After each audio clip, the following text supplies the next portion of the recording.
Hi, this is Weekday Wisdom, and my name is John Waterhouse. Thank you for joining me. I have a question for you today. Is the way we treat people important?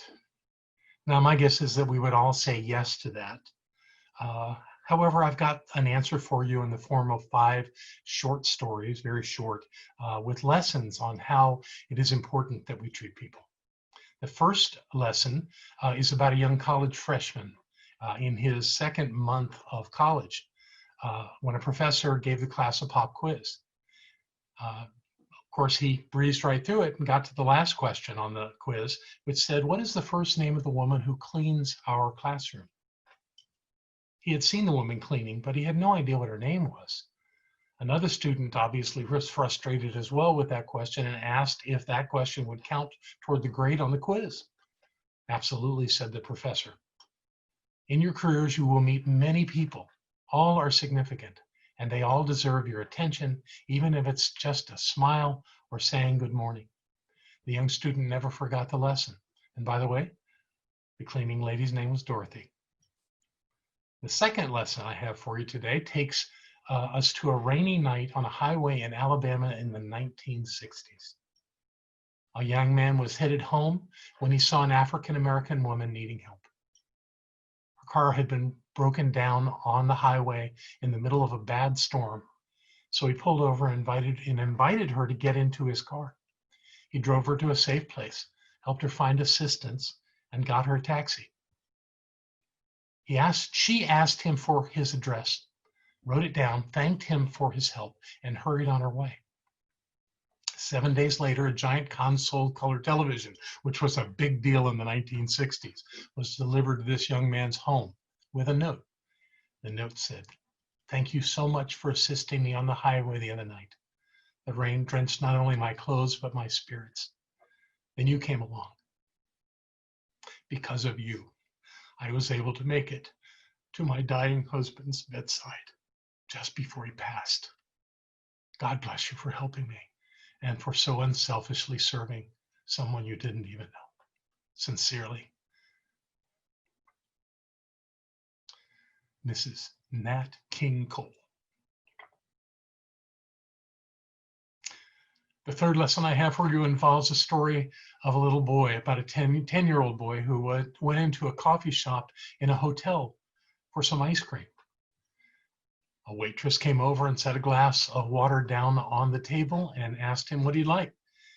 He said, "How much is an ice cream sundae?" She said, 50 cents. The boy pulled out the coins in his pocket and studied them. "Well, how much is a plain dish of ice cream?" he asked.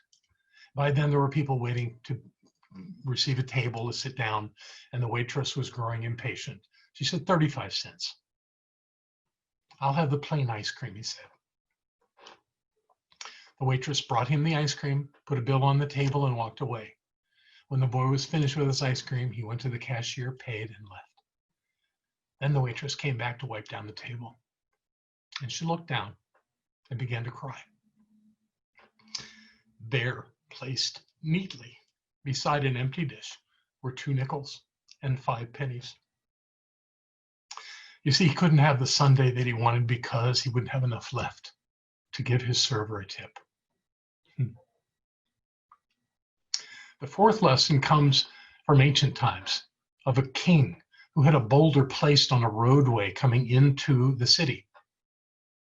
Once it was placed, he and his guards hid behind other boulders and watched to see what would happen with the huge rock. During the time that they watched, several wealthy merchants from the kingdom came by and simply walked around the boulder. Some loudly complained that the king had not been keeping the roads clear, but they did nothing to get the stone out of the road. Then a farmer came along with a cart of vegetables. When he saw the boulder, he stopped and he tried to move it.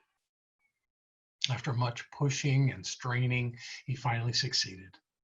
And then the farmer noticed that there was a purse lying in the road where the boulder had been. It contained 20 gold coins, which was quite a fortune in those days, and a note from the king saying that the gold was for the person who removed the boulder from the roadway. That farmer learned an important lesson that day that many people still don't understand. that when there are obstacles present, there's also an opportunity to improve our conditions. My fifth and final lesson for you today is about a 5-year-old boy whose sister had a rare and serious disease. Her only chance of recovery appeared to be a blood transfusion from her 5-year-old brother, who had miraculously survived the same disease and had developed the antibodies needed to save her. The doctor explained the situation to the little boy and asked him if he would be willing to give his blood to his sister. The boy hesitated for just a moment, then taking a deep breath, he said, "Yes, I'll do whatever it takes to save her." As the transfusion progressed, he laid in the bed next to his sister and smiled because he could see that the color was returning to her cheeks. Then his face grew pale and his smile faded. He looked up at the doctor and with a trembling voice, he said, "When will I start to die? Right away?" The brave little boy misunderstood the doctor. He thought it was going to take all of his blood to save his sister, and still he was willing to do what it would take. So think about these things. The spirit of people who can find someone else equally or even more important than themselves, who will take the task and act in a way to make the world a better place. That's what life is calling us to do in these challenging times. It's a wonderful thing to remember who we are and to remember that God dwells not only in each of us, but in all of us, in all that we do. I hope this touched your heart. Have a fantastic day.